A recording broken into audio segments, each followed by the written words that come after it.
자, 오늘 우리에게 주시는 하나님의 말씀은 이사야 21장 전체 말씀입니다. 이사야 21장 그 중에서 우리 9절 10절 말씀만 같이 한번 읽겠습니다. 9절 10절 시작. 보소서 병거와 기마병이 짝을 이리로 옵니다 하니 그가 대답하기를 함락되었다 함락되었다 바빌로니하여 그가 그 신들을 조각한 형상들을 모두 땅에 깨트려 버렸다 하였다.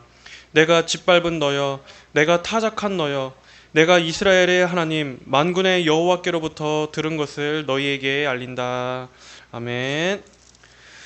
자, 오늘 이사야 21장은 바벨론에 관한 하나님의 심판의 예언입니다.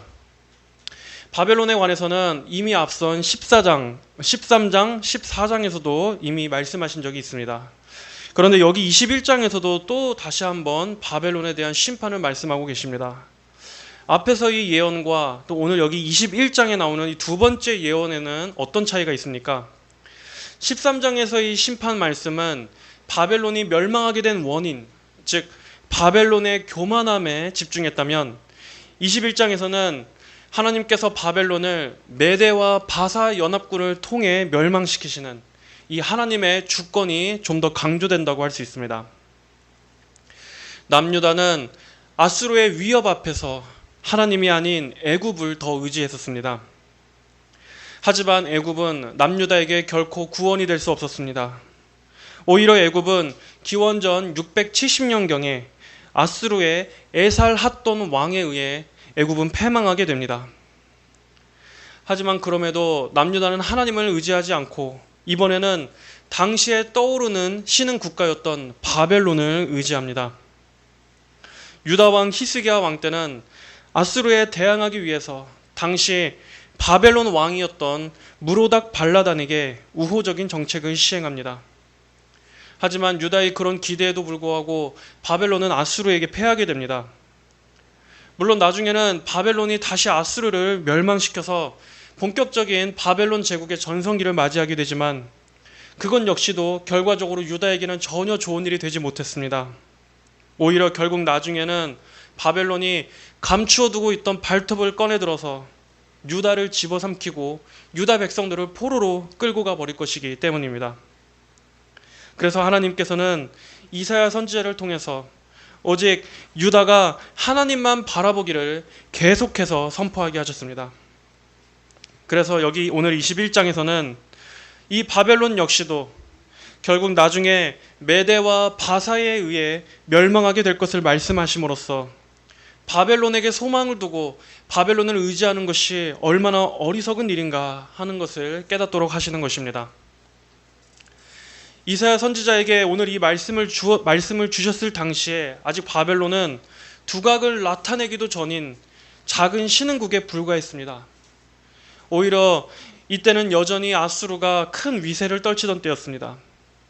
그런데 이미 한참 전인 바로 이때 하나님께서는 이미 바벨론이 나중에 큰 제국을 이룰 것과 그리고 나중에 바벨론이 어떻게 멸망하게 될지도 메대와 바사 연합군에 의해 멸망하게 될 것까지도 이미 미리 말씀해 주신 것입니다.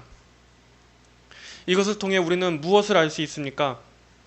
바로 하나님만이 역사의 주관자이시며 하나님께서는 모든 인류의 역사를 한눈에 다 보시고 이끌어 가시는 전지하신 하나님이신 것을 보게 되는 것입니다. 세상 역사를 경영하시는 하나님의 그 주권과 그리고 하나님의 백성들을 중심으로 하나님께서는 이 나라를 강성하게도 하시고 또 저 나라를 패망하게 하시기도 하시며 그러면서 결국 이러한 흔들리는 국제 정세 속에서도 오로지 하나님의 백성들에게는 여호와 하나님만이 구원이시다. 우리가 끝까지 신뢰해야 할 분은 하나님뿐이시다 하는 것을 가르쳐 주시고 계신 것입니다. 자, 그럼 21장 1절의 말씀을 우리가 같이 보겠습니다. 해변 광야에 대한 경고이다. 네게부에 회오리 바람이 쓸고 지나가는 것처럼 침략자가 광야에서 공포의 땅에서 온다 라며 시작하고 있습니다. 해변 광야에 대한 경고이다. 이 해변 광야란 바벨론을 가리키는 것입니다. 고대인들은 큰 강을 바다로 불렀는데 이 바벨론이 위치한 지역이 유프라테스 강과 티그리스 강이라고 하는 큰 강 사이에 위치해 있었기 때문에 사람들은 종종 바벨론을 바다 땅이라고 불렀습니다. 바로 그 바벨론을 향한 하나님의 경고라는 뜻입니다.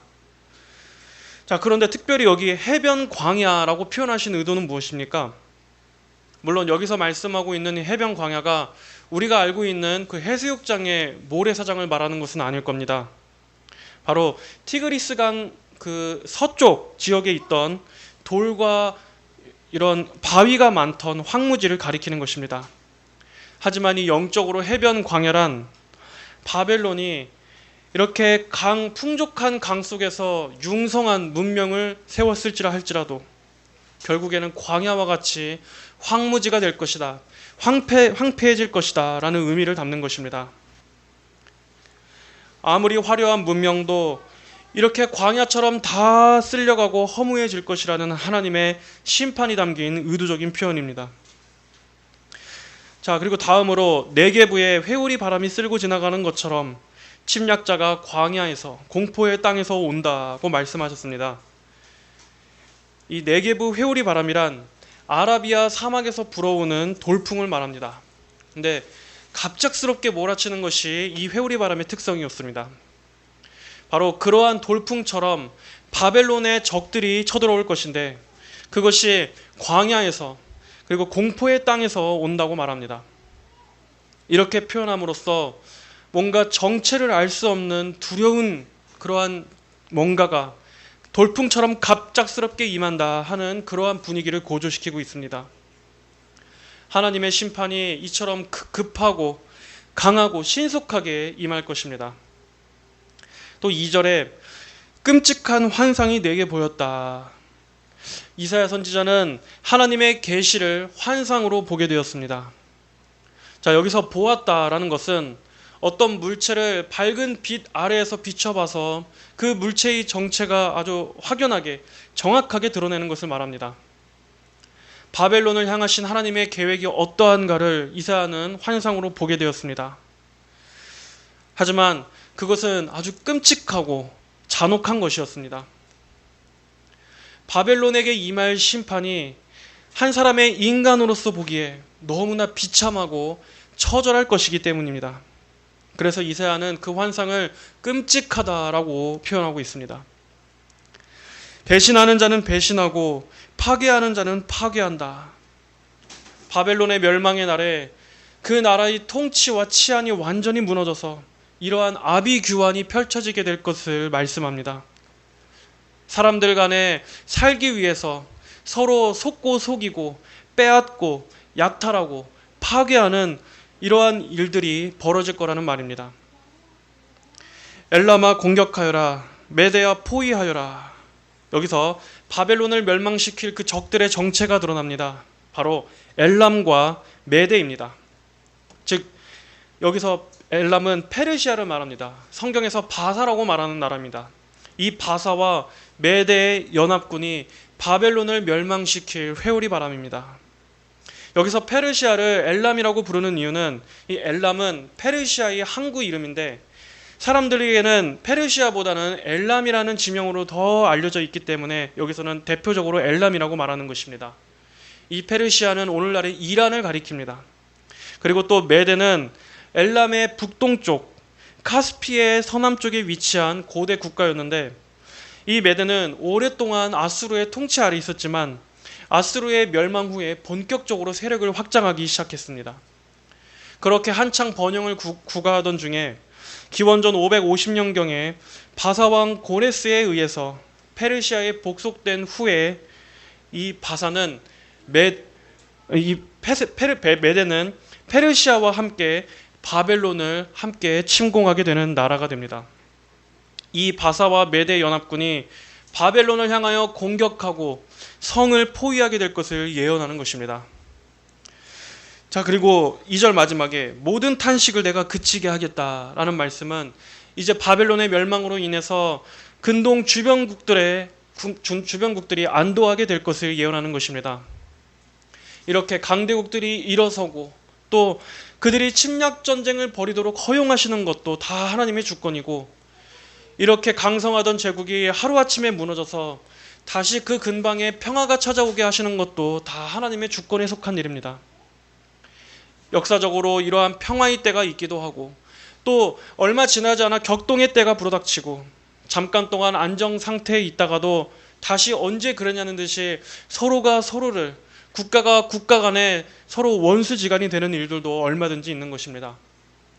하나님께서는 이렇게 늘 변하고 요동치는 이러한 세상 속에서 인간들이 행하는 이러한 수많은 죄악들도 다 하나님의 섭리 안에서 조화롭게 경영하셔서 궁극적으로는 하나님의 구원 사역, 하나님의 구속사를 성취하시는 데 사용하시고 이끄시는 것입니다. 3절 말씀에 그러자 내 허리가 고통으로 가득 찼고 마치 출산의 진통 같은 통증이 나를 사로잡았으므로 내가 고통으로 인해 듣지 못하고 놀라서 보지 못하였다 라고 이사야 선지자는 고백하고 있습니다. 하나님께서 환상으로 보여주신 그 바벨론의 멸망의 광경이 너무나 참혹할 것이기 때문에 이사야는 지금 그 환상을 보고 큰 마음의 고통을 겪고 있는 것입니다. 물론 바벨론의 멸망은 기쁜 일이었습니다.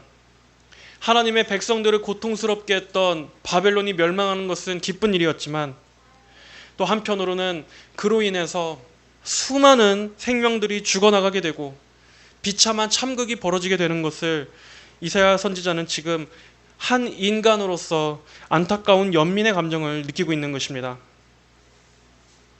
이처럼 마지막 때에 임하게 될 하나님의 심판은 너무나 무섭고 혹독하다는 것을 알아야 합니다. 물론 사람의 멸망의 이유는 각자가 다 자기의 죄와 불신앙 때문입니다. 자기의 죄 때문에 멸망하는 것입니다. 하지만 그럼에도 사람이 하나님의 형상으로 이렇게 존귀한 존재로 지음받아서 평생 하나님을 알지 못한 채 어둠 속에 살다가 결국에는 최후에는 이렇게 무서운 심판 형벌로 영원한 지옥에서 멸망하게 되는 것을 생각해 볼 때 얼마나 안타깝고 또 불쌍합니까? 하나님께서는 또 심지어 악인의 멸망도 기뻐하시지 않으신다고 말씀하셨습니다. 에스겔 18장 23절에 악인의 죽음을 내가 조금인들 기뻐하겠느냐? 주 여호와의 말이다. 오히려 그들이 자기 악에서 돌이켜 산다면 내가 기뻐하지 않겠느냐? 하나님께서는 말씀하셨습니다. 또 에스겔 18장 31절 32절에서도 너희는 너희가 행한 모든 범죄를 던져버리고 너희 마음과 영을 새롭게 하여라. 이스라엘 족속아 어찌하여 너희가 죽고자 하느냐? 참으로 나는 죽어야 할 자라도 그가 죽는 것을 기뻐하지 않는다. 주 여호와의 말이다. 너희는 돌이켜서 살도록 하여라 라고 하나님은 말씀하십니다. 하나님께서는 설령 죽어야 할 자라도 그가 죽어야 할 죄인이고 악인이라 할지라도 그가 영원한 멸망으로 떨어지는 것을 기뻐하시지 않으시고 또 그것으로 인해 쾌감을 느끼시는 분은 아니십니다. 그러한 심판은 하나님의 공의에 의한 심판 때문이지 심지어 하나님께서는 악인이라 할지라도 그에 대한 창조주로서의 연민을 갖고 계시는 분이십니다. 바벨론에 임한 심판이 너무나 참혹할 것이기 때문에 4절에서 선지자는 마음이 혼란스럽고 두려움에 놀랐다라고 말합니다. 그리고 4절 하반절에 내가 갈망하던 새벽이 내게 두려움이 되었다라고 말합니다. 자, 여기서 새벽보다는 황혼이나 저녁이 더 맞는 말입니다. 하루 일과를 다 마치게 되고 쉬게 되는 이 저녁이 안식이 되는 것이 아니라 오히려 두려움이 될 것처럼 바벨론이 처참하게 멸망하게 되는 것을 보고 이사야 선지자는 두려워 떨었습니다. 자, 5절 보겠습니다. 그들이 상을 차려놓고 바닥에 방석을 깔고 먹고 마셨다. 이 말씀은 다니엘 5장에 기록되어 있는 바벨론 왕 벨사살이 잔치를 벌이다가 그날 밤에 바사이 고레스 왕에게 죽임을 당하고 하룻밤 사이에 바벨론이 멸망할 사건을 예언하고 있는 구절입니다. 이사야 선지자는 이 말씀이 주어졌던 이 당시로부터 170년 후에나 벌어질 일을 지금 미리 예언하고 있는 것입니다. 그들이 상을 차려놓고 바닥에 방석을 깔고 먹고 마셨다. 자신들에게 닥칠 파멸을 알지 못한 채 흥청망청 취해 있고 태평하게 잔치나 벌이고 있는 것을 묘사하고 있습니다. 하지만 선지자는 말합니다. 지도자들아, 일어나 방패에 기름을 칠하라. 방패에 기름을 칠하라는 것은 전쟁에 대비하라는 말입니다. 방패에 기름을 칠하면 창이나 칼에 의한 공격을 할 때 그 방패 기름 때문에 미끄러져서 빗나가게 됩니다. 그리고 또 기름칠을 해주면 해줄수록 방패 자체의 내구성이 점점 더 튼튼해지기 때문입니다. 그래서 지금 잔치를 벌일 때가 아니라 깨어 전쟁을 대비하라고 선지자는 촉구하고 있습니다. 물론 그들이 궁극적으로 대항하고 있는 대상은 사람이 아니라 하나님이기 때문에 그들의 그런 노력도 결국에는 숲으로 돌아갈 것이지만, 그래도 그들은 그렇게 자신들을 흥청망청 태만하게 둬서는 안 됐습니다. 이 말씀은 마치 노아의 홍수 때 사람들이 다 한가하게 먹고 마시고 시집들고 장가들던 모습을 연상시킵니다. 마찬가지로 오늘날에도 하나님의 이러한 심판에 대한 말씀을 무시하면서 이 세상의 것들에만 몰두하며 살아가는 지금 시대의 사람들 역시도 들어야 하는 말씀입니다. 그들이 상을 차려놓고 바닥에 방석을 깔고 먹고 마셨다. 점점 더 하나님께는 아무런 관심이 없고 하나님에 대한 두려움도 완전히 사라져버리고 말씀에도 귀를 막고 오로지 물질과 먹는 것에만 혈안이 되어 있는 오늘날 사람들의 모습을 보여주는 것만 같습니다. 그러나 이들에게 필요한 것은 일어나 방패에 기름칠을 하라는 것입니다. 한가하게 놀고 먹고 앉아있을 때가 아니라 경각심을 가지고 하나님 말씀에 귀를 기울이라, 하나님 말씀을 들으라, 심판에 대비하라, 그리스도를 믿고 하나님께 돌아오라 하는 것입니다. 6절에 여호와께서 내게 이같이 말씀하셨다. 가서 파수꾼을 세우고 그가 보는 것을 보고하게 하여라. 그가 짝을 이루어 오는 병거와 기마병을 보거나 나귀를 타고 오는 자들이나 낙타를 타고 오는 자들을 보거든 주의 깊게 매우 조심해서 들으라고 명하라. 자, 여기서 하나님께서는 이사야 선지자에게 따로 파수꾼을 세워서 바벨론의 패망 상황에 대해 보고하라고 명하십니다. 적들이 쳐들어오는 것을 계속해서 주의 깊게 살피고 망을 보며 계속해서 귀를 기울여 들으라는 것입니다. 이것은 우리 그리스도인들이 그만큼 이 시대에 영적으로 깨어 있어서 항상 우리 주변의 이 시대의 표적을 잘 분별해야 함을 보여주는 것입니다. 언제나 하나님의 말씀의 관점에서 이 세상의 속임수를 분별하고 거기에 속아 넘어가지 않도록 경고해야 하는 것입니다. 절대 영적으로 태만하게 졸거나 이러한 파수꾼의 임무를 게을리하지 말라. 그리고 사역자들만이 아니라 모든 성도들 역시도 다 이러한 파수꾼으로서의 임무가 있는 것입니다. 목회자들은 강단에서 교회 안에 잘못된 거짓 가르침이 들어오지는 않는지 늘 분별하고 경계해야 할 것입니다. 그럼으로써 하나님의 이 양무리 안에 악한 이리가 틈타지는 않는지, 영적인 독극물이 침투하지는 않는지 이 교회의 거룩함을 항상 잘 지켜야 합니다. 그렇게 목회자들은 파수대 위에서 늘 신실하게 파수꾼의 사명을 감당해야 합니다. 또한 성도들 역시도 이 세상을 살아가면서 이러한 파수꾼의 자세를 감당해야 합니다. 이 세상의 애굽 정신, 세상의 바벨론 정신에 매몰돼서 함께 취하고 함께 먹고 마시고 잠들어 있는 것이 아니라 이 세상이 그렇게 흥청망청 잔치를 벌이고 마치 심판이 없는 것처럼 어둠 속에서 더듬거리며 방황하고 있을 때 빛 대신 하나님께 속한 우리 구별된 성도들은 항상 깨어 있어야 하는 것입니다. 기도와 말씀으로 깨어 있고 하나님께 예배함으로써 깨어 있어야 하는 것입니다. 그것이 구별된 우리 그리스도의 군사들의 자세입니다. 성도들 모두에게 주어진 임무입니다. 마가복음 13장 33절은 말씀합니다. 주의하고 깨어 있어라. 그때가 언제인지 너희가 알지 못하기 때문이다. 이것은 어떤 사람이 그의 집을 떠나 멀리 갈 때 그의 종들에게 권한을 주어 각각 그의 일을 맡기고 문지기에게 깨어 있으라고 명령하는 것과 같다. 그러므로 깨어 있어라. 그 집주인이 언제 올지, 저녁에 늦게 올지, 한밤중에 올지, 새벽 닭 울 때에 올지 너희가 알지 못하기 때문이다. 또 누가복음 21장 34절 이하에서도 말씀하셨습니다. 너희 마음이 방탕과 술 취함과 생활의 염려들로 짓눌리지 않고 그날이 너희에게 덫과 같이 뜻밖에 임하지 않도록 스스로 조심하여라. 그날이 온 땅 위에 사는 모든 이들에게 임할 것이기 때문이다. 너희가 앞으로 일어날 이 모든 것들을 피하고 인자 앞에 서도록 기도하며 항상 깨어 있어라. 이렇게 성경은 항상 주의하여 깨어 있으라고 수차례 우리에게 경고하고 있습니다. 마귀는 교회에 대한 강한 핍박과 박해가 오히려 교회를 더 순결하게 만들고 교회를 더 각성하게 만드는 것을 잘 알고 있기 때문에 지금 시대에는 전략적으로 어떻게 하고 있습니까? 오히려 이제는 완전히 반대로 교회를 아주 편안함 가운데 잠들게 함으로써 교회의 거룩함과 영적인 힘을 빼버리는 작전을 사용하고 있습니다.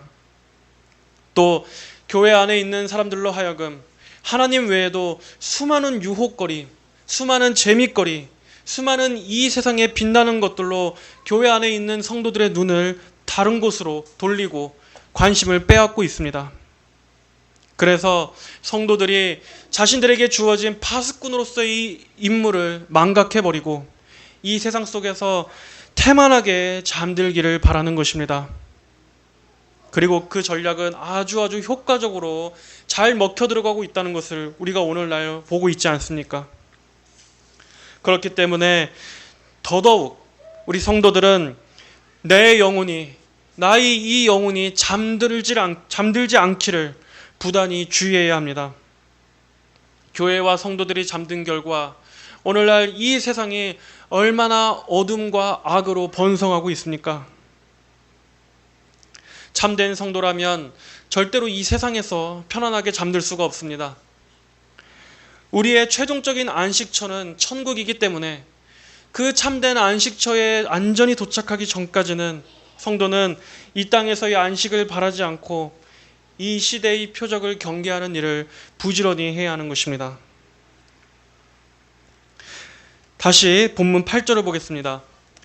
파수꾼이 사자처럼 외치기를 나의 주님이시여 나는 날마다 망대 위에 서 있으며 내가 나의 파수하는 곳에 밤새도록 서 있습니다. 파수꾼의 자세가 이뤄야 한다는 것을 보여주고 있습니다. 참된 교회와 참된 성도의 특징은 무엇입니까? 바로 이렇게 깨어 있는 것입니다. 깨어서 언제나 주의 깊게 주변을 살피고 우리 시대 상황을 살피며 하나님의 말씀을 항상 주의하여 듣는 것입니다. 우리 모두가 이러한 성실하고 주의 깊은 태도를 갖게 되기를 바랍니다. 9절에 보소서 병거와 기마병이 짝을 이루어 이리로 옵니다 하니 그가 대답하기를 함락되었다 바빌로니아여 그가 그 신들을 조각한 형상들을 모두 땅에 깨트려 버렸다 하였다. 드디어 바벨론에게 멸망이 임합니다. 여기서 함락되었다라는 이 말이 두 번이나 사용된 것은 그만큼 철저한 파괴, 아주 철저하게 무너질 것을 강조하는 것입니다. 그리고 여기에 함락되었다라고 말할 때 쓰인 단어랑 똑같은 의미의 단어가 이 신약 요한계시록 18장 2장에서 똑같이 영적인 바벨론의 멸망을 선포할 때도 사용되고 있습니다. 요한계시록 18장 1절 2절에 이 일 후에 내가 보니 다른 천사가 큰 권세를 가지고 하늘에서 내려오고 있었는데 땅이 그의 영광으로 환해졌다. 그가 힘찬 음성으로 외쳐 말하기를 무너졌다 큰 바벨론이여 이 성은 악령들의 처소와 온갖 더러운 영의 소굴과 더럽고 혐오스러운 온갖 새들의 소굴이 되었다. 이는 모든 나라가 그 여자의 음행의 진노의 포도주를 마시고 땅의 왕들이 그 여자와 더불어 음행하였으며 땅의 상인들이 그 여자의 호화로운 사치로 치부하였기 때문이다. 이렇게 신약에서도 신약의 영적인 바벨론도 마지막 때 이 궁극적인 세상은 이렇게 망하게 되어 있습니다. 바벨론은 하나님을 반역한 이 세상을 상징하는 것입니다. 많은 부와 화려하게 건설된 문명과 그 화려함들을 빛내고 있지만 실상은 하나님을 대적하고 하나님이 없는 이 영적으로 음란한 세상, 우상 숭배로 꽉 들어찬 이러한 더러운 것이 바로 이 세상의 영적인 바벨론입니다. 그러나 결국 그러한 세상도 마지막 때에는 철저하게 깨어지고 부서질 것입니다. 베드로후서 3장 10절에 그러나 주님의 날이 도둑같이 올 것이다. 그때 하늘이 큰 소리를 내며 사라지고 물질은 불에 타서 풀어지고 땅과 그 안에 있는 모든 일들이 드러날 것이다 라며 이 세상의 마지막에 대해 말씀하고 있습니다. 결국에는 이 세상의 영광도 다 불에 탈 것이고 화려하고 강성했던 문명도 다 불에 타 녹아내릴 것입니다. 그리고 특별히 하나님께서는 우상들의 멸망을 강조하고 계십니다. 그가 그 신들을 조각한 형상들을 모두 땅에 깨트려 버렸다. 이 세상이 하나님을 예배하지 않고 결국 우상을 더 사랑했기 때문에 결국 멸망하게 된다는 것입니다. 우상 숭배가 얼마나 무서운 것인지를 보여주고 있습니다. 인간이 마땅히 예배하고 마땅히 믿고 섬겨야 할 하나님은 믿지 않고 우리의 창조주요 구속자가 되시는 하나님은 예배하지 않고서 더럽고 악한 우상들과 악령들을 하나님처럼 섬겼기 때문에 세상이 멸망하게 되는 것입니다. 세상의 불로서 심판받게 되는 것입니다. 그때 그 마지막 때 우상들이 허망하게 깨트려질 것을 한번 상상해 보십시오. 우상은 아무 도움도 줄 수 없는 것입니다. 우상은 아무것도 구원할 수 없습니다. 하나님께서 하루아침에 다곤 우상의 목을 쳐서 부러뜨리셨던 것처럼 사람이 우상을 의지하는 것은 이처럼 어리석고 빈약한 것들에 자기의 영원한 생명을 내걸고 도박하는 것입니다. 살아계신 하나님만이 모든 사람이 마땅히 사랑하고 의지해야 할 참 하나님이십니다. 자, 10절 보겠습니다. 내가 짓밟은 너여, 내가 타작한 너여, 내가 이스라엘의 하나님 만군의 여호와께로부터 들은 것을 너희에게 알린다 라고 말씀합니다. 자, 여기서 내가 짓밟은 너여, 내가 타작한 너여, 이 말씀을 어떤 해석은 바벨론을 가리키는 것이다, 아니다, 유다를 가리키는 것이다 라고 이렇게 의견이 좀 나뉘지만 대체로 바벨론에게 하신 말씀으로 해석하는 것이 주류입니다. 내가 이스라엘의 하나님 만군의 여호와께로부터 들은 것을 너희에게 알린다. 여기서 하나님은 이스라엘의 하나님 또 만군의 여호와로 나타납니다. 현재 강대국들의 위협 속에서 자신을 보존하기 위해 살 길을 찾고 있는 하나님의 백성들에게 있어서 이 바벨론의 멸망은 위로와 소망이 되었을 것입니다. 이렇게 강하고 능하신 하나님께서 너희의 도움이 되신다, 너희의 방패가 되신다, 너희는 언약 백성이다 하는 그것이 이들에게는 얼마나 위로가 되었겠습니까? 또 하나님은 만군의 여호와이십니다. 세상이 온 힘을 합쳐서 하나님을 대항한다 할지라도 만군의 여호와, 전쟁에 능하신 하나님을 이길 수는 없습니다. 하나님께는 온 열방이 물통성에 있는 물 한 방울과 같고 또 저울 위에 있는 작은 먼지 정도밖에 안 됩니다. 하나님께서 한번 입김으로 부시면 수백 년 동안 강성했던 제국도 한순간에 하루아침에 무너질 수 있는 것입니다. 하나님께서 이렇게 강하고 전능하신데 왜 이런 하나님을 섬기면서도 하나님과는 비교할 수도 없는 이 세상의 약한 것들에 왜 의지하는 것입니까? 생명의 주권도 하나님께 있고 모든 인간의 생사화복이 전적으로 하나님 손에 달렸다면 그 하나님을 더 전심으로 의지해야죠. 하나님이 살 길인데, 하나님께 피하는 것이 살 길인데 왜 어리석은 데서 구원을 찾고 있습니까? 하나님을 의지하는 것이 가장 현명한 것입니다. 하나님께 피하는 것이 가장 지혜로운 것입니다. 하나님께 도움을 구하는 것이 가장 빠르고 실제적인 길입니다. 하나님은 너희는 인생을 의지하지 말라고 말씀하셨습니다. 하나님께 전적으로 의지하는 것은 맹목적인 것도 아니고 도박도 아닙니다. 모험도 아닙니다.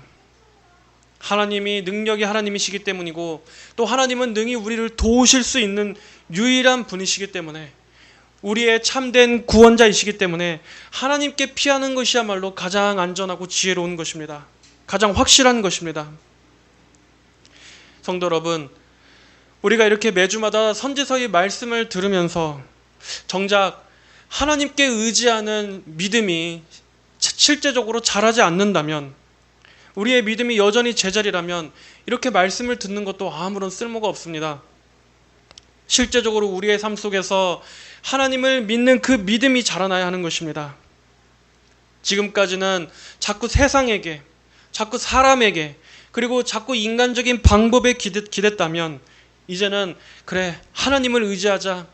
하나님만이 나를 죽이고 살리실 수 있는 나의 유일하신 구원자이시다. 그 하나님께 피하는 것만이 가장 안전하다 하는 그러한 믿음으로 실제 생활에서 변화되어야 하는 것입니다. 항상 위기 때마다 정작 하나님은 버리고 주변의 강대국들에게 기대던 이 유다의 모습이 바로 우리들의 모습입니다. 하지만 이전까지는 그래왔다면 이제 앞으로는 그래서는 안 됩니다.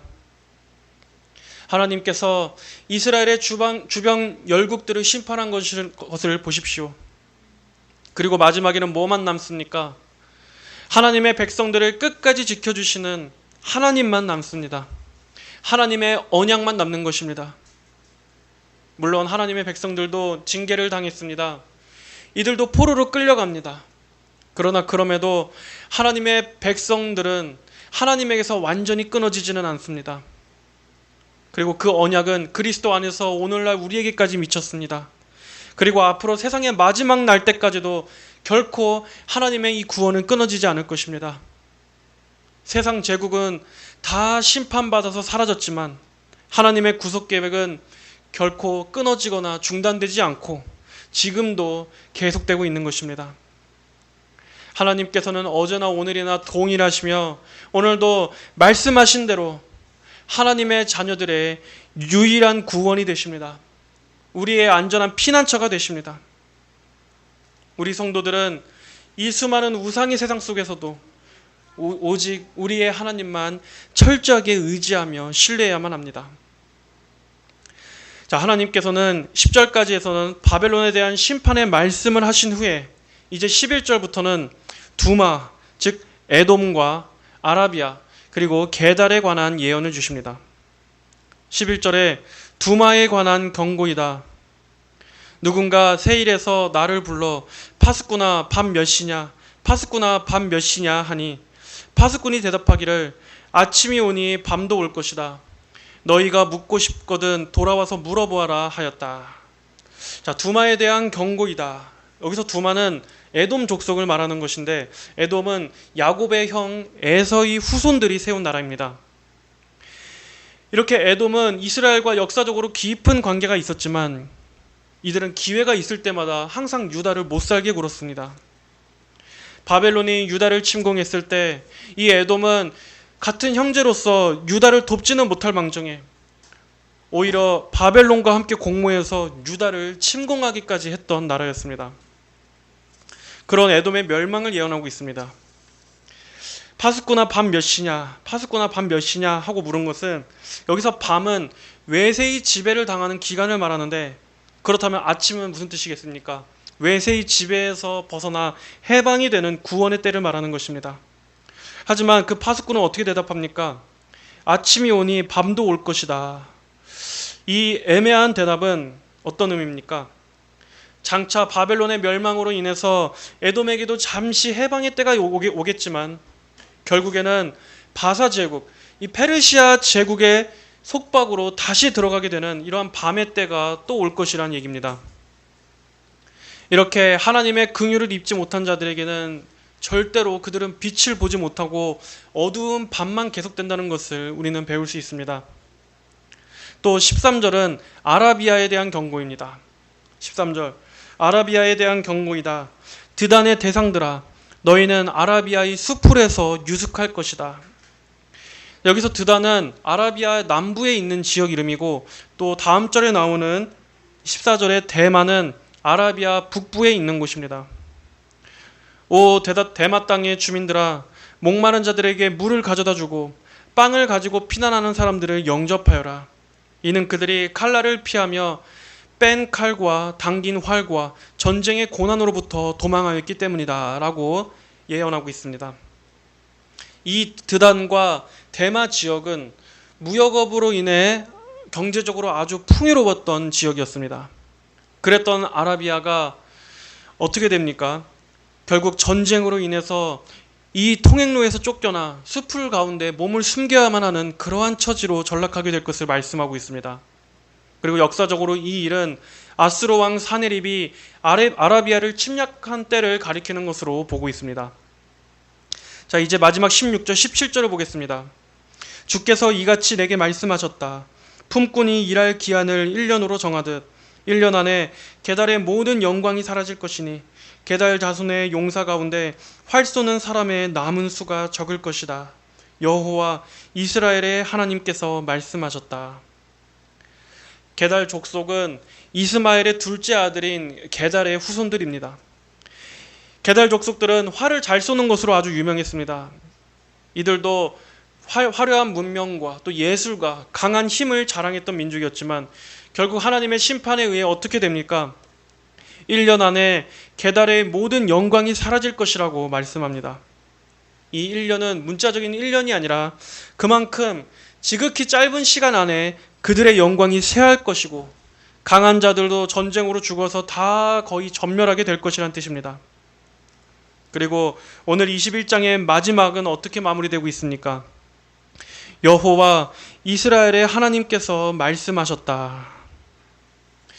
여러분, 결국 이 세상의 그 화려한 영광도 강한 힘도 부유함도 풍성함도 하나님께 근거하지 않는 것들은 결국에는 다 모래성 같은 것들입니다. 여기 말씀대로 결국 마지막에는 다 쇠하게 되는 것들입니다. 쇠하지 않고 영원한 것은 오직 무엇입니까? 오직 여호와 하나님뿐이십니다. 하나님만이 영원하신 분이십니다. 자, 시편 33편 8절 이하의 말씀을 한번 읽고 오늘 말씀을 마치도록 하겠습니다. 시편 33편 8절. 온 땅아 여호와를 경외하여라. 세상에 사는 모든 사람들아 그분을 두려워하여라. 그분께서 말씀하시니 이루어지고 명령하시니 확고히 서게 되었다. 여호와께서 민족들의 계획을 헛되게 하시고 민족들의 의도를 저지하셨다. 여호와의 계획은 영원히 서고 그 마음의 뜻은 대대로 지속된다. 여호와를 자기 하나님으로 모신 민족, 곧 그분께서 자신의 유업으로 선택하신 백성은 복이 있다. 여호와께서 하늘에서 굽어보시고 모든 인생들을 살펴보신다. 그분은 그 계신 곳에서 땅의 모든 거민들을 주목하신다. 주께서 그들의 마음을 다 지으시고 그들의 모든 행사를 헤아리신다. 강한 군사력으로 구원받는 왕이 없으며 강한 힘으로 자신을 구하는 용사가 없다. 구원하는데 군마는 헛되며 그의 강한 힘으로도 구하지 못한다.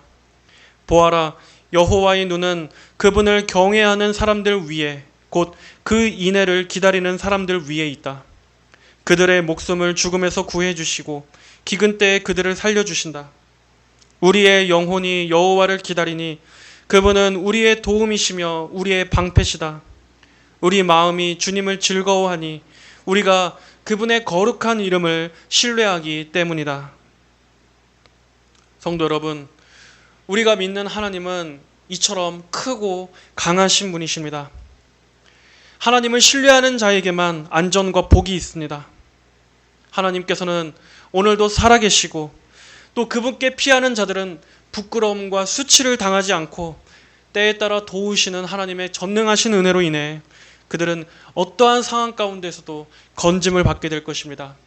그리고 마침내 하나님의 그 영광스러운 나라에서 하나님 안에 영원한 보호를 받게 되는 것입니다.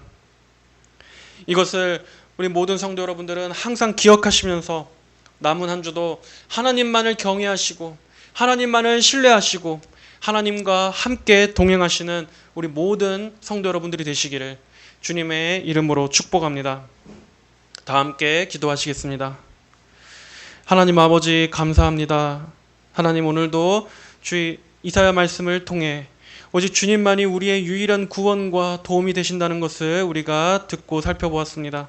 하나님, 이 세상에 많은 힘들이 있고 또 많은 수단들이 있지만 아버지, 우리가 말씀을 보면서 항상 깨닫게 되는 것은 결국에 그 모든 것들은 우리 성도들에게 참된 구원이 되지 못한다는 것을 배우게 됩니다. 하나님만이 우리의 힘이요, 능력이요, 소망이요, 도움이요, 구원이 되신다는 것을 우리는 매번 배우게 됩니다. 아버지, 우리가 이것을 마음에 항상 깊이 새겨서 우리가 살아가고 또 생활하는 것 가운데 하나님 외에 다른 어떠한 것에서 소망을 삼지 않게 하여 주시옵소서. 오직 하나님의 백성들은 하나님에게만 우리의 죽고 사는 것이 달려 있습니다. 하나님에게만 우리의 생명이 있고 하나님에게만 우리의 안전이 있습니다. 모든 성도들이 오직 하나님만을 굳게 믿고 실제로 믿는 아버지, 그러한 참된 믿음을 허락하여 주시옵소서. 감사드리며 살아계신 예수님의 이름으로 기도하였습니다. 아멘.